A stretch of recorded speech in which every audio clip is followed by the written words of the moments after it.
in a thought. He come in an idea. He said, it's always, why won't you do this, in a thought? And it comes in your spirit, and that thought comes in, and it's an answer to your audible question that you put out in the atmosphere. I just ask God, what are we going to do with this?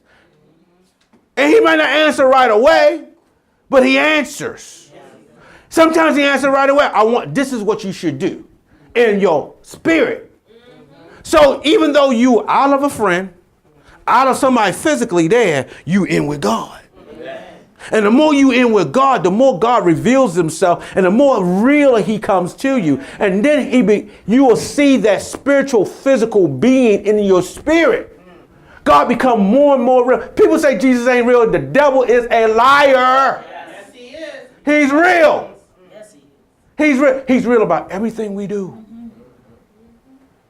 We can say Jesus is real, but we don't believe Jesus is real. Because half the mess you would have got caught up in. Half the mess you would have got. See, let me say something to you. Half the stuff you would have got caught up in if Jesus didn't give you direction. God said, well, how am I going to get out of this? It was Jesus. He give us words. He give us concepts. He give us thinking. Think out of the box when it comes to your life. Stop doing what everybody else do because it ain't work for them. Amen. Find strategy. Ask God to give you strategy for your life. And if you ain't got something, first of all, let me say this. If there's something in your life that you just haven't gotten and you've been praying something for and it ain't come to fruition, most likely you are the holdup. It's something that you won't give up so God can't bless you. It's not that God won't want to give it to you because you need to change your attitude, the way you think. And you say, then you got to ask the question, God, is it me? So God, that's why David said, Lord, examine me and see if there any root of anything, hate, bitterness, anything that makes you stop me from getting blessed from that very thing I want. I had to ask God, what's our hold up? What's the hold up? God said, I got to change you. Change me? The first thing I say, Lord, you need to change them. No. I need to change you, buddy. Because if I change you, the world will change them. Yes. But if you're the head, because the only way the body goes where the head tells it to go. Amen. So God said, I need to work on you. I said, well, God, why you got to work on me for? Because in order for you to be blessed, you got to change. And if I give it to you now with that deficiency in you, you will blow it. Some of us, reason why our blessing, because God didn't give it to us, because we'll blow our blessing. That's why we out. And that's why we ain't in. Let me say something. It don't take a lot to get blessed. Look at this analogy. It takes a little key to open up big doors.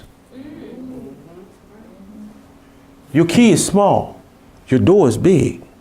All you need is a little key to turn. All you need is that key of wisdom, key of knowledge for God to turn, and God will open up doors in your life. And the reason why you can't get in because you ain't got the wisdom key. And if you got a wisdom key, you can get in. So you might be out. But if you get the key, God will let you in. So get out with God. And God give you a key, and whatever's stopping you and blocking you from getting to your next level, getting to your next destiny, getting to your next call, God will give you the key. Because the greatest thing of life is not just your purpose. It's not your destiny. It's not to start a business. Your greatest discovery and mystery of life is Jesus Christ and him making him Lord. And if Jesus Christ is Lord, you there. Your next destiny is the Great Commission. Spread the gospel. And you ain't got to be a preacher to spread it. Spread it in your house. Spread it against your cousin.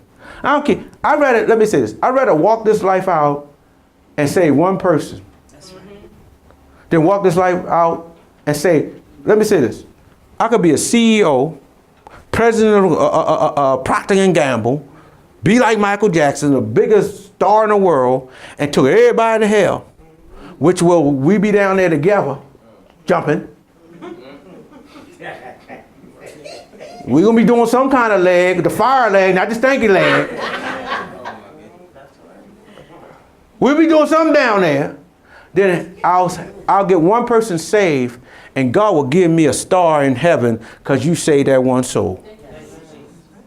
See, we don't understand. We're about to leave this world.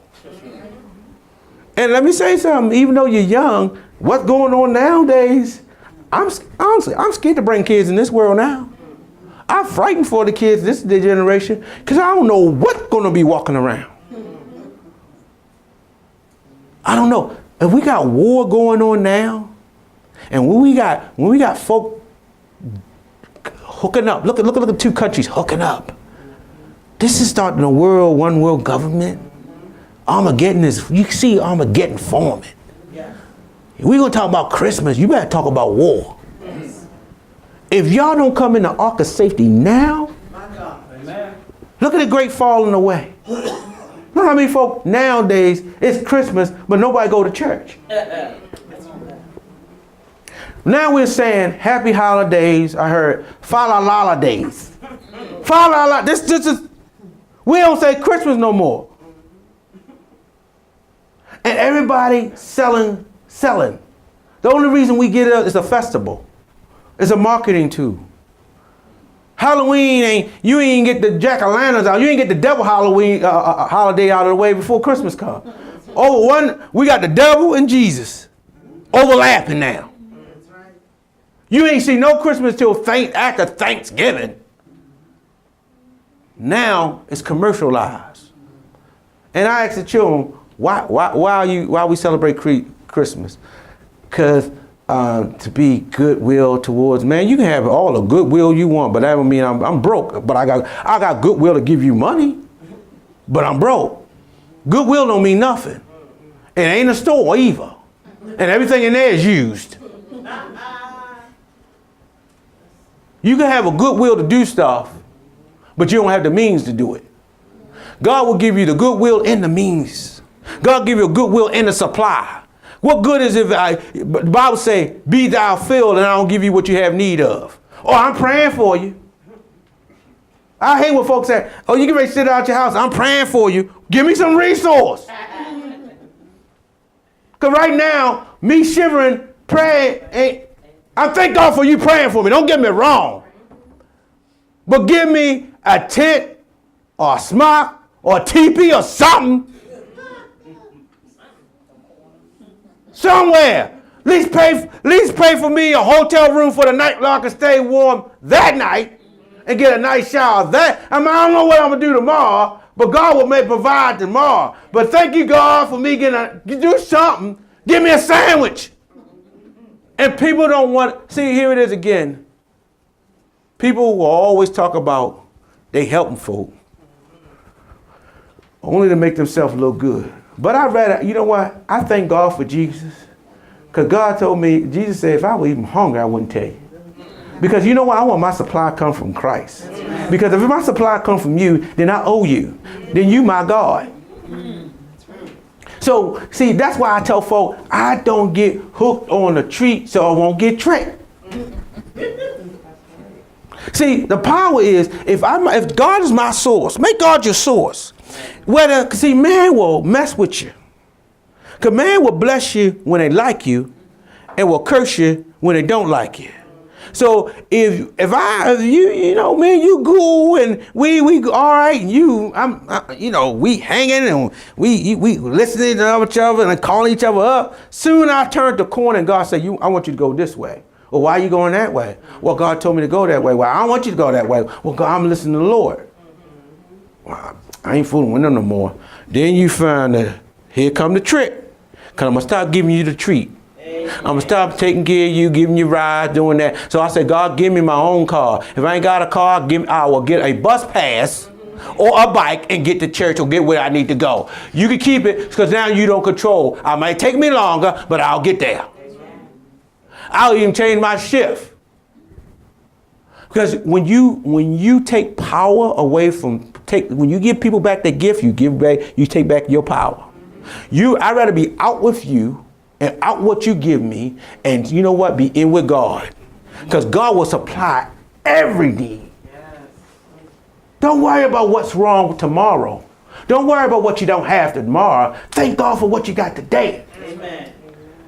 We always want to shout off of what we want to shout off what we got right now. And we want to grope out our future or whatever. But thank God for where you at. Oh, I ain't got this in the past. The past is the past. They're gone. They gone. What you got now? Your blessing is what you got in your hands. We can't celebrate. How can we celebrate the future if we can't celebrate now? Come on. Thank God for the journey. Thank God on your way. You know, you will talk about more about your journey than when you got there. The same is in the journey. You remember we almost did this? You remember, first thing you do, when you finally get the house, when you finally get the baby, you remember we went through all that? For upcoming events, announcements, information, and donation, visit us at www.gpwm.org. Find us on Facebook. GPW.org.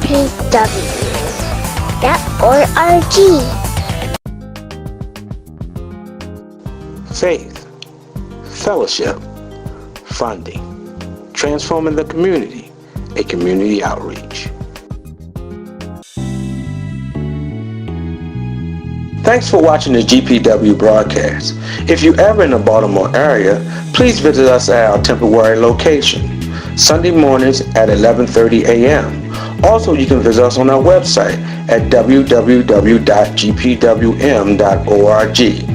Thanks again for watching. A place where music can feel.